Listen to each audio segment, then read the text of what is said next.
मित्रों, आज 20 अगस्त है और आप सबको विदित है कि हम आज यहाँ पर एकत्रित हुए हैं विश्व श्रोता दिवस मनाने के उपलक्ष्य में।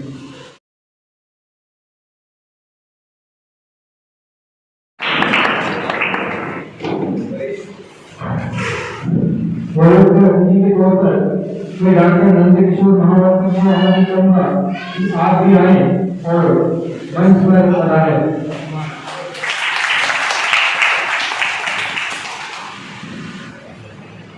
वरिष्ठ अतिथि के इस क्रम में हम कुमार श्री धनी मेरे उनकी शरण को कि आप आए और मंच पर बुलाइए। आप यहाँ पधारें और हमारे जो वरिष्ठ अतिथि हैं कि हमारा कार्य में सफल हो, ये कार्यक्रम सफल हो, इसी के लिए हम दीप प्रज्वलित कर ईश वंदना करते हैं। आपके सम्मुख श्रीमती कविता शर्मा दीप प्रज्वलित कर इस कार्यक्रम का शुभारंभ कर रहे हैं। बहुत ही अच्छा ये कार्यक्रम होने जा रहा है और बहुत ही मजा आने वाला है। इस कार्यक्रम में पहली बार झालावाड़ में ये रेडियो श्रोता दिवस मनाया जा रहा है। झालावाड़ में भी कई अनाउंसर और संकेत आने वाले थे, लेकिन किसी कारणवश वो नहीं आ पाए।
बहुत ही आज अच्छा लग रहा है।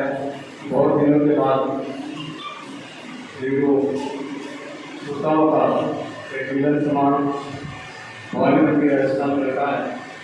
हमें बहुत अच्छा लग रहा है, क्योंकि एक प्रतिदिन रेडियो का महत्व तो ऐसा ही है जैसा पहले था, लेकिन जैसे मोबाइल आ जाए ये हमारे श्रोताओं की कमी हुई है। लेकिन आने वाले समय में वापस रेडियो श्रोताओं की संख्या बढ़ेगी, ऐसा मुझे पूर्ण विश्वास है। क्योंकि रेडियो एक ऐसा माध्यम है जिसको सुनकर हमें ज्ञान, मनोरंजन और इसके साथ ही शिक्षा के क्षेत्र में, चाहे अंगनवाड़ी, चाहे विद्यार्थी जीवन में पढ़ाई के लिए उन्हें अच्छी बातें रेडियो के माध्यम से मिलती है। ये बहुत ही अच्छी बात है रेडियो के। रेडियो एक ऐसा माध्यम है जो हम चाहे जहाँ पर भी ले जा सकते हैं, सुगम, सरल और सस्ता साधन है। गरीब से गरीब व्यक्ति भी अपने घर में रेडियो देख सकता है, सुन सकता है। आज मोबाइल लेने जाएंगे, एक अच्छा मोबाइल वो भी कम से कम 5,000 से ऊपर का ही मिलेगा। लेकिन रेडियो आज भी 908 में तुम्हें अच्छा रेडियो मिल जाएगा, जिसमें सारी जानकारियाँ, चाहे आप संगीत के क्षेत्र में, चाहे आप खेती बाड़ी क्षेत्र में, चाहे आप स्वास्थ्य के बारे में या शिक्षा के क्षेत्र में, किसी भी क्षेत्र में ले रेडियो एक अच्छा माध्यम है। रेडियो को सुनना चाहिए। इसका महत्व जो है, जो व्यक्ति सुनता है वो समझता है। क्योंकि मेरे जीवन में रेडियो 1912 से जब मैं 10वीं पढ़ता था, उस समय से रेडियो सुनना पहले भी था, लेकिन उस समय मेरे घर में रेडियो नहीं था। 1912 से मैंने 10वीं पढ़ रहा था, उस समय मुझे रेडियो की सशक्त आवश्यकता थी, क्योंकि उस समय गाँव में कोचिंग व्यवस्था और शिक्षा व्यवस्था नहीं थी। उन पैदल चलकर कम से कम 15 किलोमीटर पैदल चलता था, क्योंकि रास्ते में एक नदी थी, उसके कारण घुमावदार घूमकर के मुझे जो हमारा आरोड है वहाँ पैदल जाना पड़ता था और शाम को वापस आना पड़ता था। लेकिन उसके बावजूद भी मैं रेडियो से जुड़ा हुआ रहा और रेडियो से मैंने बहुत सी शिक्षा प्राप्त करी और ज्ञानवर्धक और सबसे ज़्यादा मैं जो अनुकूल वगैरह जो शिक्षा संबंधित कार्यक्रम आते थे उनको सुनता था। इसके बाद क्षतिग्रस्त कार्यक्रम, क्योंकि मेरे पास खेती है और मेरे पिताजी किसान हैं और वैसे ही मैंने खेती का काम भी सीखा है, खेती बाड़ी करता हूँ और वर्तमान में मैं टीचर हूँ वर्तमान में, और बाद में मिट्टी है खेती बाड़ी देख लेता हूँ और रेडियो सुन लेता हूँ। और आलोक में भी कार्यक्रम में काम संगीत में भरत कुमार वर्मा जी, ये हमारे वरिष्ठ बहुत है, जिसके नेतृत्व में पूरी टीम आरोप जी काम करती है और हमारा संगठन है। बिल्कुल जब भी आह्वान होता है आरोप से जहाँ बनता है महाराष्ट्र में, गुजरात में नाम या वाराणसी को हम जहाँ पर भी हमें मौका मिला है जाने का अवसर मिला है, हम बिल्कुल वहाँ को उपस्थित किए, क्योंकि रेडियो से हमारा ऐसा प्रेम है आज भी कि हम जीवन भर रेडियो को अलग अपने आप जिससे नहीं कर सकते। क्योंकि रेडियो बहुत अच्छी चीज़ है। जो बच्चे नए मुझे बच्चे बैठे हैं उनसे भी मैं आग्रह करूँगा कि आप भी रेडियो सुनें, क्योंकि मोबाइल से अपनी आँखें खराब हो रही हैं। और वर्तमान में कोविड-19 के कारण विद्यालय बंद पड़े, सेंटर बंद पड़े, तो आप रेडियो से बहुत कुछ सीख सकते हैं। क्योंकि रेडियो पे जो सब संबंधित जानकारी आती है वो अच्छे जो वरिष्ठ शिक्षक होते हैं या जानकार होते हैं, शिक्षक होते हैं, वही कार्यक्रम को प्रसारित करते हैं ताकि उनको समझ में आ जाए। इससे सभी से निवेदन करूँ क्या अपने बच्चों को वर्तमान कोविड-19 के कारण वर्तमान जो हालात पैदा हुए उसके लिए आप अपने बच्चों को रेडियो सुनने पर प्रेरित करें और उन्हें मार्गदर्शन करें। आप सभी ज्ञान पूरी टीम को राजेश जी मेरा मेरा और आप सभी का और जितने भी यहाँ के कार्यक्रम आयोजित करने की सभी का आज मेरे ओर से बहुत बहुत धन्यवाद। बहुत बहुत धन्यवाद लक्ष्मण जी, आपने बहुत ही अच्छी बात कही कि बच्चों के लिए रेडियो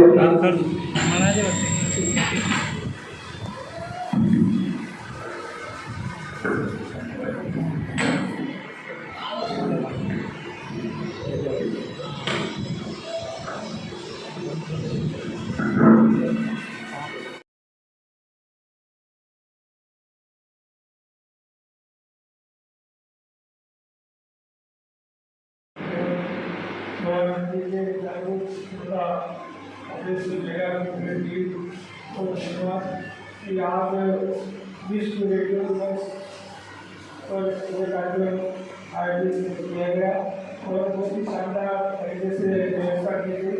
और रेडियो को जीवन में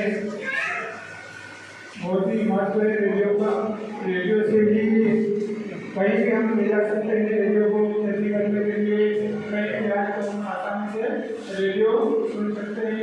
और एक से मैंने जानकारियाँ बच्चों के लिए आरोग्य कार्यक्रम और किसानों के लिए गरीब गृहस्थी महिला के लिए महिला सभा कार्यक्रम और सभी क्षेत्रों में रेडियो का बहुत महत्व है। रेडियो सस्ता सुलभ साधन है और रेडियो हम कहीं भी ले जा सकते हैं, कहीं पे भी जाएं, किसी भी समय सुन सकते हैं। मोबाइल का यूज है, फिर भी आज के रेडियो की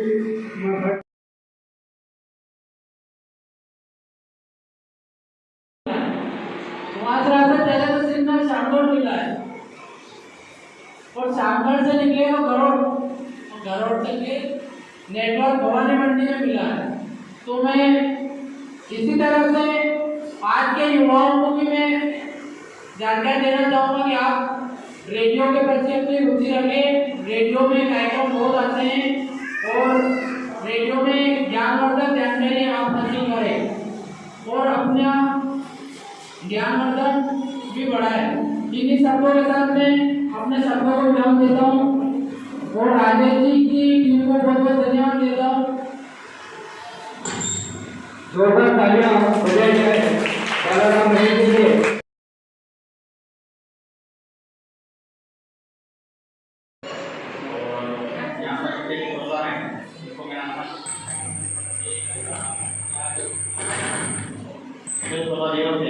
आप सबको रेडियो सभा दिवस में शुभकामनाएं देना चाहता हूँ।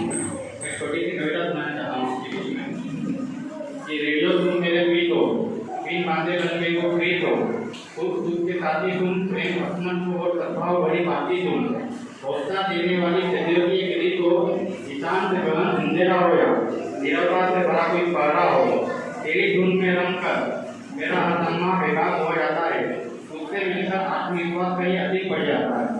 गाँव गाँव गली गली जब तेरी बयान चली, हरदीप फूल की फोटो पर मुस्कान की चली थी, रेडियो तुम मेरे प्रीत हो, बिन बांधे कंधे को प्रीत हो। धन्यवाद।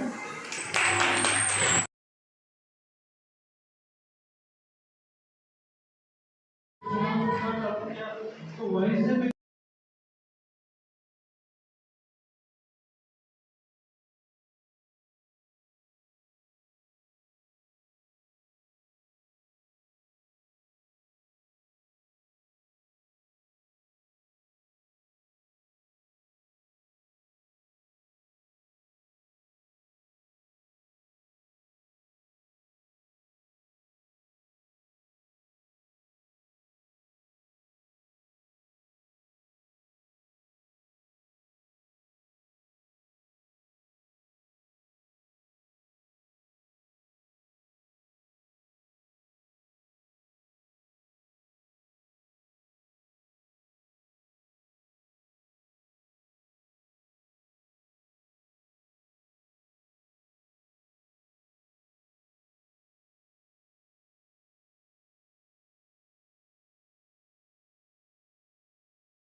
रेडियो दिवस पर इस अवसर पर राजेश ने में प्रोग्राम रखा है, इसके लिए राजेश मेहरा जी को बहुत बहुत धन्यवाद एवं सभी महानुभावों को नमन और सभी श्रोता मित्रों को भी नमन। ये रेडियो एक ऐसा प्रोग्राम पेश करते हैं आकाश में, इसके द्वारा हम रेडियो सुनकर रोजगार पा सकते हैं, मनोरंजन इस प्रकार की बहुत सारी शिक्षाएँ प्राप्त की जा सकती है। रेडियो एक ऐसा लगाव है जिससे सुनकर हमें किसी प्रकार की कोई हानि नहीं होती है, हम अपना काम करते रहते हैं और साथ में रेडियो भी सुन सकते हैं। और रेडियो स्टडी की बात है तो ये पहले ही मनाया जाता है, सभी श्रोता मित्रों को राजस्थान, छत्तीसगढ़, महाराष्ट्र, मध्य प्रदेश सभी ने मिलकर इसको एक दिवस के रूप में मनाने का रखा, जो इसको हर साल हम 20 अगस्त को मनाते हैं और ये सिलसिला चलता रहता है। इस 20 अगस्त को बड़े बड़े प्रोग्राम भी होते हैं, महाराष्ट्र, छत्तीसगढ़, राजस्थान, इसमें रेडियो 20 अगस्त को सम्मेलन रखे जाते हैं और बड़े बड़े अनाउंसर आकाशवाणी को बुलाए जाते हैं और सभी श्रोता मित्रों को बुलाए जाते हैं। और इस रेडियो के द्वारा हम रेडियो श्रोता और विदेशों में भी कई रेडियो चैनल हैं जो विदेशों में भी हम रेडियो सुनते हैं, भारत के अलावा भी, जैसे SLBC Sri Lanka, China radio international, China, BBC London और ऐसे कई radio Germany, Asia world, Japan, ऐसे कई रेडियो हैं जिनको प्रोग्राम हम सुनते और शिक्षा प्राप्त की जा सकती है। और ये प्रोग्राम रखा है इसके लिए बहुत बहुत धन्यवाद और आपने हमें मन दिया इसके लिए।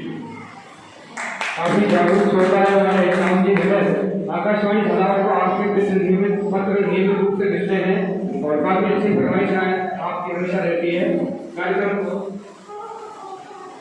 आगे बढ़ाते हुए मैं कैलाश वानिया साहब को नमन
सभी श्रोता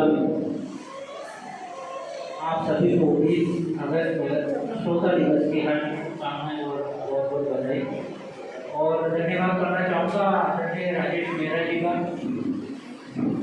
जिन्होंने बहुत ही अच्छा प्रोग्राम रखा है और हमें आमंत्रित किया है। अचानक एकदम फोन आया कि रामनाथ जी ऐसा ऐसा प्रोग्राम होता है, इस सदस्य को आपको आना है, मुझे दिखा करने की बात नहीं होती, तुरंत हाँ करके और फिर शिरकत करने आ गए। रेडियो ऐसी चीज है जो हर क्षेत्र में, चाहे शिक्षा हो, छोटे बच्चों के लिए प्रोग्राम, फुलवारी प्रोग्राम और उसकी समीक्षा के लिए हर केंद्र पर 8 दिन में एक दिन का प्रोग्राम रखा जाता था, चिट्ठियों द्वारा, पहले पत्र द्वारा, अभी तो ईमेल व्हाट्सएप या टेक्स्ट मैसेज के द्वारा प्रोग्राम होते हैं। लेकिन 8 दिन में आपने क्या सुना और क्या पसंद आया और क्या ना गुजारा आपको लगा, वो सब आपको समीक्षात्मक पत्र जो रविवार को आता था या अपने अपने हिसाब से हर केंद्र से भी करते हैं प्रोग्राम। तो मैं भी सबसे पहले आपका पत्र प्रोग्राम से जुड़ा था आकाशवाणी से, और 81 से मैं प्रोग्राम सुन रहा हूँ। और सबसे पहले वर्मा जी ने आगे का आमंत्रित किया एक श्रोता सम्मेलन में, वहाँ से मुझे और भी आकाशवाणी के एड्रेस वगैरह मालूम चले। उसके बाद पत्र व्यवहार करना शुरू किया और लगभग भारत के बहुत सारे आकाशवाणी केंद्र से अभी भी हाल फिलहाल में जुड़ा हूँ।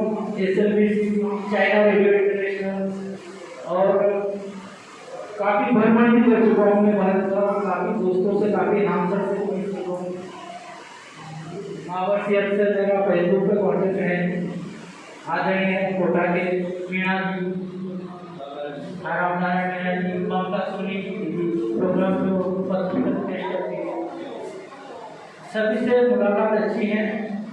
और मैं तो यही कहना चाहूँगा कि रेडियो ऐसा सुलभ साधन है जो हम कहीं भी खेत में काम करते वक्त मेड़ पर रखकर आराम से काम के साथ साथ मनोरंजन का लुत्फ ले सकते हैं। रेडियो पर अगला गाना कौन सा आएगा ये कोई नहीं दे सकता है। मोबाइल पर तो हम जो सुनेंगे वही आएगा, जो हम अपने मोबाइल की गैलरी में होगा जो सुनेंगे वही आएगा। लेकिन रेडियो पर ये गाना बजेगा और अगला गाना कौन सा आएगा, किस सल का आएगा, ये नहीं कह सकते। रेडियो से खेती गृहस्थी कार्यक्रम हुआ, ग्राम सभा कार्यक्रम हुआ, खेती से दवाई किस टाइप पे क्या छिड़काव करना चाहिए, खेतों में किस प्रकार की खेती लगाने से क्या लाभ हो रहे हैं, ये सभी प्रोग्राम बहुत ही अधिक उपयोगी और ज्ञानवर्धक है, शिक्षा दे। और हमारे आदरणीय मोदी जी भी रेडियो को बहुत लगाव दे रहे हैं। हर बार मन की बात प्रोग्राम रेडियो पर लेके आते हैं और वो उन्होंने सभी आकाशवाणी केंद्र को लगभग डिजिटल कर दिया है। अपने जेब में है पूरी आकाशवाणी, कहीं भी रहो आकाशवाणी से जुड़ते रहो। इन्हीं दो शब्दों के साथ मैं आपको पुनः सभी को भी सदस्य श्रोता दिवस की हार्दिक शुभकामनाएं और क्लासिक रेडियो श्रोता चैनल के सभी मेंबर्स को बहुत बहुत धन्यवाद, बहुत बहुत शुक्रिया।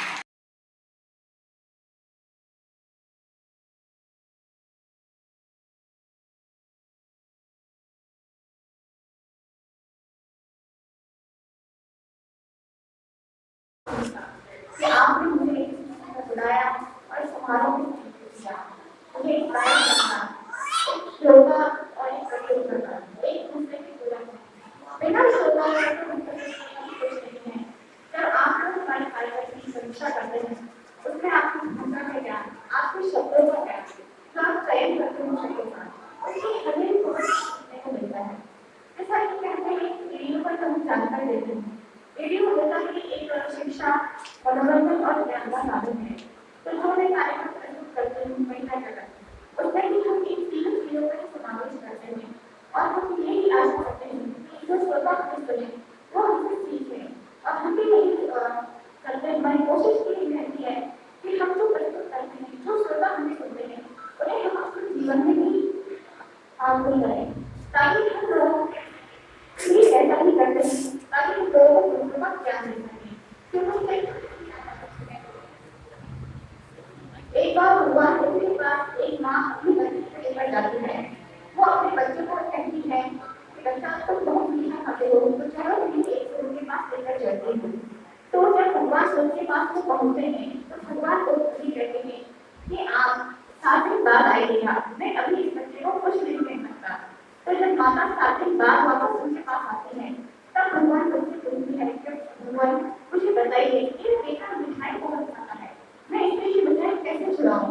तो जब भगवान मुझे कहते हैं कि बेटा मिठाई कहाँ छोड़ दो, इससे हमें बहुत बीमारियां होती हैं, तो हमें वही माता बोलती है कि भगवान। और खुशी हो रही का प्रोग्राम यहाँ किया,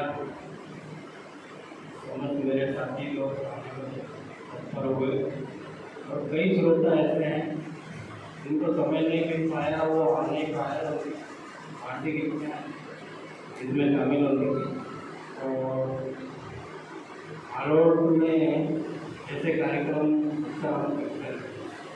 इसमें मेरा जी और आसपास के श्रोता साथी भी उपस्थित थे, बहुत खुशी होती है। रेडियो से इस प्रकार घर में परिवार में एक ट्रांजिस्टर हमें समझता है।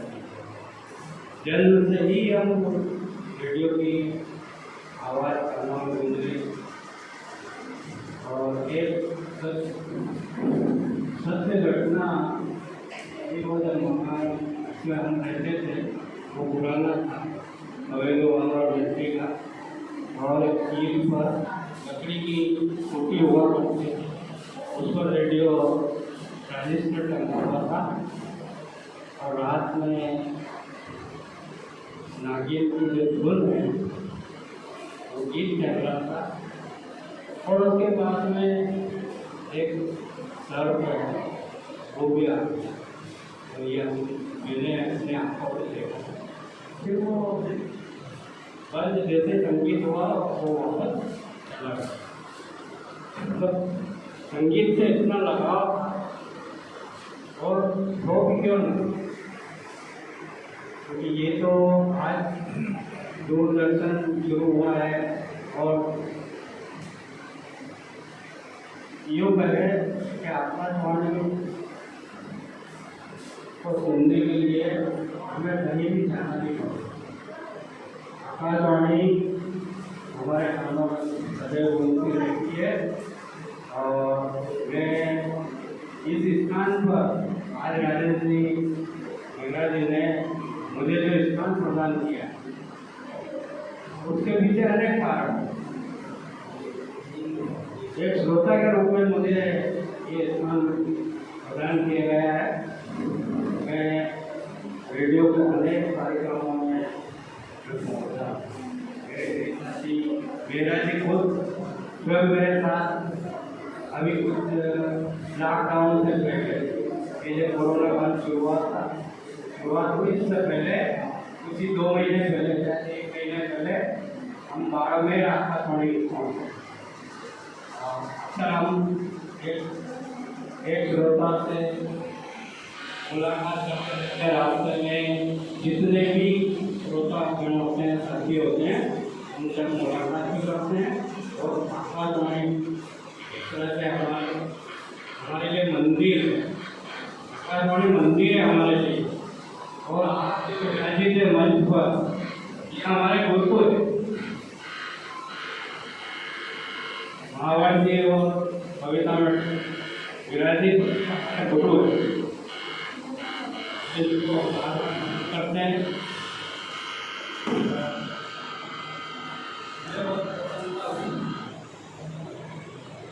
मुझे बहुत प्रसन्नता हो रही है इस कार्यक्रम का, हमें भी प्रसन्नता हो गया है, तो यही विराम देना चाहता हूँ हमारे को और आप सभी को, अतिथिगणों को और राजेश जी मिश्रा को इस कार्यक्रम के आयोजन के लिए बहुत बहुत बधाई देना चाहता हूँ। और एक स्थानीय जो साथी है हमारे भवानी मंडी के ही मंडी में रहते हैं लक्ष्मण सेन, आप 40-42 साल पुराने मेरे साथी है, वो भी उपस्थित हुए हैं। बहुत प्रसन्नता हुई। एक और देवी कला के हमारे साथी है कैलाश सिंह धानिया, स्थानीय श्रोता है, बाकी का हम आलोट और गरोड़ सामगढ़ से बात करना है। मैं आप दोनों को भी बहुत बहुत धन्यवाद देना चाहता हूँ। और ये जो नीति बनी है क्लासिक रेडियो श्रोता संघ, इसकी पूरी टीम को मैं बहुत बहुत धन्यवाद देता हूँ। जय हिंद।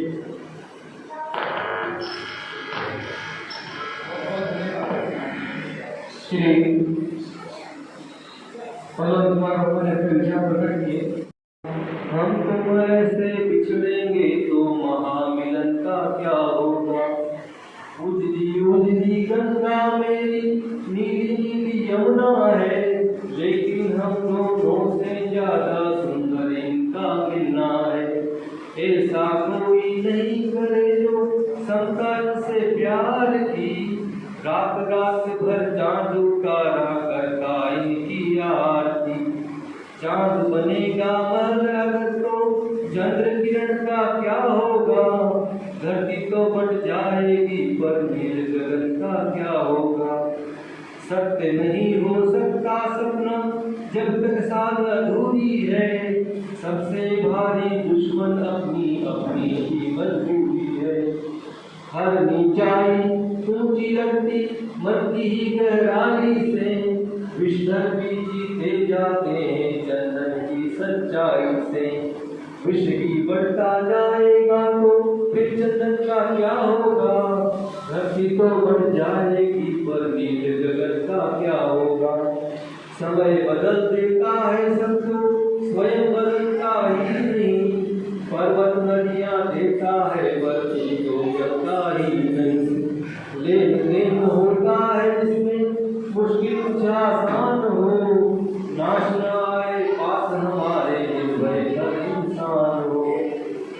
महानाश ही देख रहा तो नए सृजन का। धन्यवाद। आज के कार्यक्रम की मुख्य अतिथि मैडम कविता जी जो हमारे बीच में कोटा से पधारी हुई है।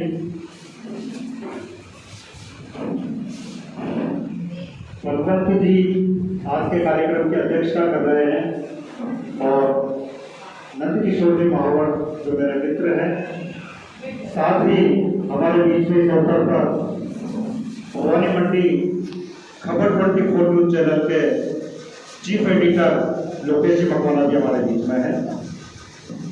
सभी का मैं हार्दिक स्वागत और हार्दिक अभिनंदन करता हूँ। यह अवसर है रेडियो श्रोता दिवस। सबसे पहले तो मैं इस रेडियो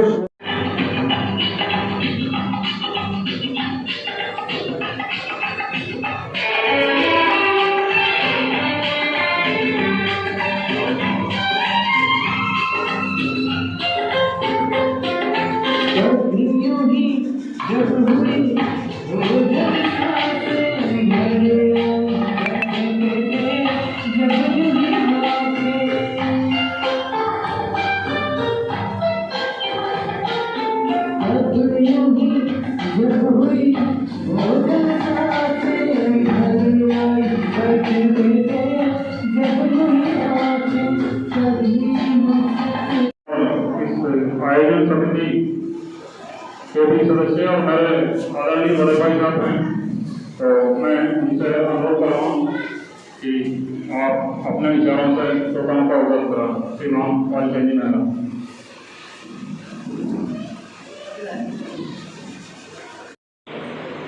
श्रोतागण मंच पर विराजित आदरणीय सरपंच साहब, महावर साहब, कॉलेज के प्राचार्य महोदय गुप्ता जी, आदरणीय मैडम, सभी पधारे हुए अतिथियों और आज के इस समारोह में इस कार्यक्रम के हंसते हुए फूलों और मुस्कुराती हुई कलियों, नन्हे मुन्ने बालक, प्रतिभावान मेधावी, जिनको भी आज अपन घर मेहमान आया, नाचू नाचू में मोरनी से यार के हमारे घर मेहमान आया। मेहमान हमारी भारतीय संस्कृति में, हमारी राजस्थानी संस्कृति में देवता कहा गया। मेहमान हमारे जब घर पे आते हैं तब उनको देवता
मोबाइल से कंफर्म हो जाए कि आने वाले हैं, वो तो देर हो जाती है, कोई कार्ड से पूछ सकता है, लेकिन कौवा जब बोलता है तो मेहमान के आने की सूचना देता है, और कौवा जब हंसता है तो भी मेहमान के आने की सूचना देता है।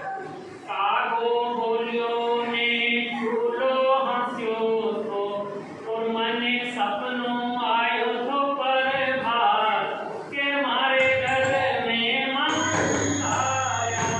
अगर सपना होता था फिर उठते उठते ब्रह्ममुहूर्त में भोर के समय जो सपना आता है वो पूरा जानकार लोग कहते हैं स्वप्न के नीचे जाके कि वो पूरा सच निकलता है।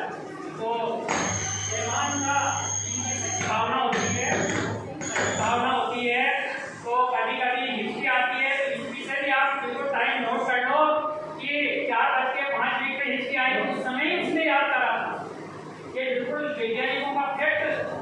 तो देखो इसने कितना वर्णन किया है। एक बार पुनः इस लाइन को मैं बोलना चाहूँगा।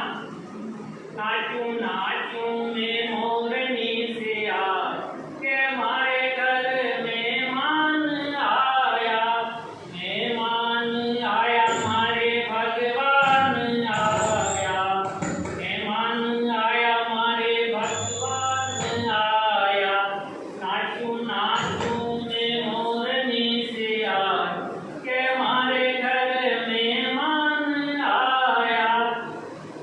आगे लाइन में वर्णन किया है हमारी प्राचीन भारतीय संस्कृति पहले गोबर से, गाय के गोबर से लिखते थे जब मेहमान के आने की सूचना होती थी, और उसके ऊपर रंगोली बनाते थे, मारना मारते थे। आंगनो लिपाऊंदे मांडना मंडाऊं, आंगना लिपाऊंदे मांडना मंडाऊं, और घड़ी करूँगा मनोहार के मारे घर मेहमान आया, घड़ी करूँगा मैं मान के मारे घर भगवान आया। नाचूं में मोरनी से आज के मारे घर मेहमान आया। एक और मजेदार पंक्ति। आटो रांधूं ने मालपा बनाऊं। पहले मेहमान आता था तो कढ़ी पूड़ी या आलू की साग और पूड़ी या मालपुआ ऐसा विशेष जो सामान्य में चल रहा उसे विशेष हट करके बनाते थे। तो जी वो मेहमान वाकई भगवान है, तो वो मेहमान आते तो पूरी छोड़ के जाते थे। उनके आने से 6 महीने से अगर किसी के घर पर मेहमान नहीं आए तो भगवान उससे रुक गए, तो मान लो उसकी गजब नहीं है। और मेहमान आता है तो उस घर वाले को भी अच्छा खाने को मिलता है, मेहमान कोई अच्छा लेकर के जाता है, अपना पूरी छोड़ के जाता है, शायद बहुत कुछ लेकर के आता है, वो घर को खुशियों से भरपूर कर देता है। आटो रांधूं ने मालपा बनाऊं। पहले मालपा को मालपुआ बनता था, बहुत खड़ी के साथ बहुत स्वादिष्ट लगता था। आटो रांधूं ने मालपा बनाऊं, और बेटी बेटी उठी ने करूं छाय के मारे घर मेहमान आया, बेटी उठी ने करूं छाय के मारे घर मेहमान आया। नाचूं नाचूं में मोरनी से आज के मारे घर मेहमान आया, मेहमान आया मारे। मैं राजेश कुमार मेहरा, अध्यक्ष क्लासिक रेडियो श्रोता संघ, ग्राम बखानी खुर्द, वाया भवानी मंडी, जिला झालावाड़। आज 20 अगस्त श्रोता दिवस मनाने के लिए भवानी मंडी में हम एकत्रित हुए हैं। तो ऐसा माना जाता है कि 20 अगस्त 1921 को भारत में रेडियो का पहला जो प्रसारण है वो हुआ। टाइम्स ऑफ इंडिया के रिकॉर्ड के अनुसार 20 अगस्त 1921 को शौकिया जो रेडियो ऑपरेटर थे उन्होंने कलकत्ता, बम्बई, मद्रास, लाहौर आदि स्थानों पर स्वतंत्रता के आंदोलन के रूप में अवैधानिक रूप से रेडियो का प्रसारण शुरू किया और इसे एक अपना संचार का माध्यम बनाया। रेडियो श्रोताओं ने इसी तारीख और इसी दिन को याद में रखकर रेडियो श्रोता दिवस मनाने का जो सिलसिला है वो शुरू किया। तो ये जो सिलसिला है, जहाँ तक मेरी जानकारी है, छत्तीसगढ़ राज्य से शुरू हुआ और ये लगभग सन 2006 या सन 2000 कह लें, तब से जहाँ तक मुझे जानकारी है उस टाइम से ये शुरू हुआ। मैंने भी कई राज्यों में जो श्रोता सम्मेलन अटेंड किए हैं और पिछले 2 वर्षों से कोविड-19 महामारी की वजह से कहीं सम्मेलन नहीं हो पा रहे हैं, इसलिए हमने अपने स्थानीय स्तर पर ही स्थानीय श्रोताओं को लेकर श्रोता जो मिलन समारोह है वो एक छोटा सा मिलन समारोह रखा, ताकि हमारे झालावाड़ जिले के भवानी मंडी क्षेत्र और आसपास के जो श्रोता हैं वो इसमें भाग ले सकें। तो इस प्रकार से हमने जो रेडियो श्रोता दिवस के दिन रेडियो श्रोता स्नेह मिलन समारोह का आयोजन किया।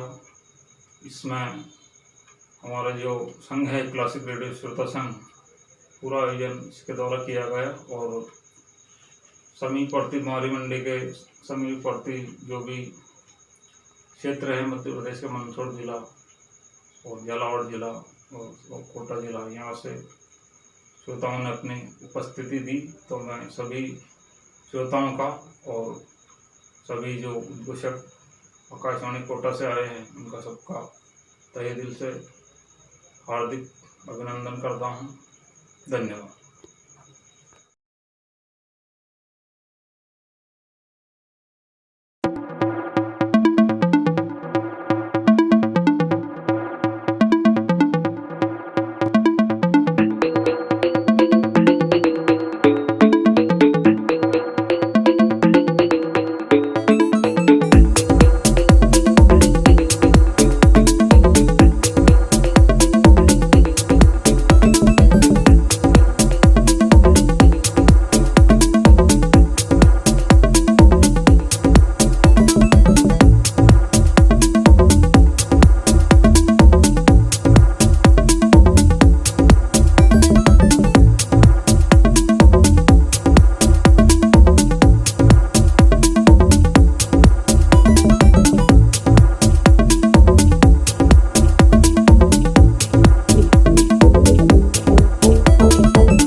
रेडियो श्रोता दिवस के उपलक्ष्य में श्रोताओं की ओर से स्नेह मिलन समारोह का आयोजन किया गया।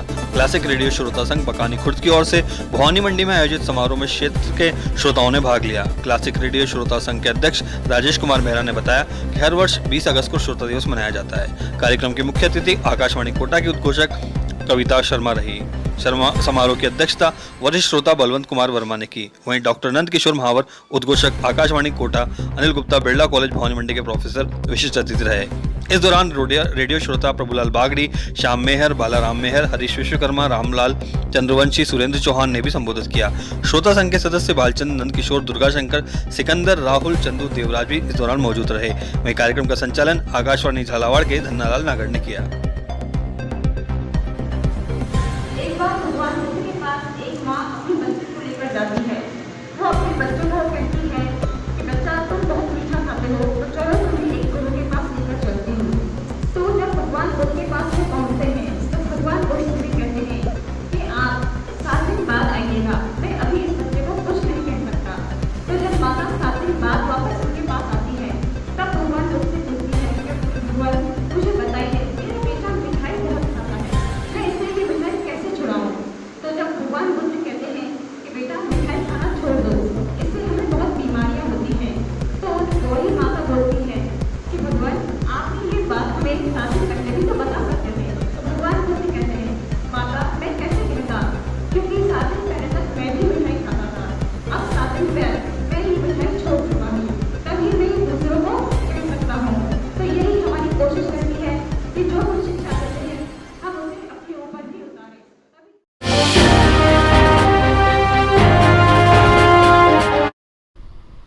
रेडियो श्रोता दिवस के उपलक्ष्य में श्रोताओं की ओर से स्नेह मिलन समारोह का आयोजन किया गया। क्लासिक रेडियो श्रोता संघ बकानी खुर्द की ओर से भवानी मंडी में आयोजित इस समारोह में क्षेत्र के श्रोताओं ने भाग लिया। क्लासिक रेडियो श्रोता संघ के अध्यक्ष राजेश कुमार मेहरा ने बताया कि हर वर्ष 20 अगस्त को श्रोता दिवस मनाया जाता है। कार्यक्रम की मुख्य अतिथि आकाशवाणी कोटा की उद्घोषक कविता शर्मा रही। समारोह की अध्यक्षता वरिष्ठ श्रोता बलवंत कुमार वर्मा ने की। वहीं डॉक्टर नंद किशोर महावर उद्घोषक आकाशवाणी कोटा, अनिल गुप्ता बिरला कॉलेज भवानी मंडी के प्रोफेसर विशिष्ट अतिथि रहे।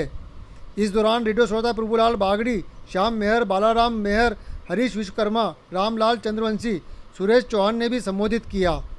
श्रोता संघ के सदस्य बालचंद, नंद किशोर, दुर्गा शंकर, सिकंदर, राहुल, चंदू, देवराज मौजूद रहे। संचालन आकाशवाणी झालावाड़ के धन्नालाल नागर ने किया। मनोरंजन और ज्ञान का साधन है, तो जो मैं कार्यक्रम प्रस्तुत करती हूँ महिला करण, उसमें भी हम इन तीनों चीज़ों को ही समावेश करते हैं और हम यही आशा करते हैं कि जो श्रोता हमें सुने वो हमसे सीखे। और हम भी यही करते हैं, हमारी कोशिश भी यही रहती है कि हम जो प्रस्तुत करते हैं, जो श्रोता हमें सुनते हैं, उन्हें हम अपने जीवन में भी शामिल करें, ताकि हम लोग भी ऐसा ही करते हैं, ताकि हम लोगों को दूसरों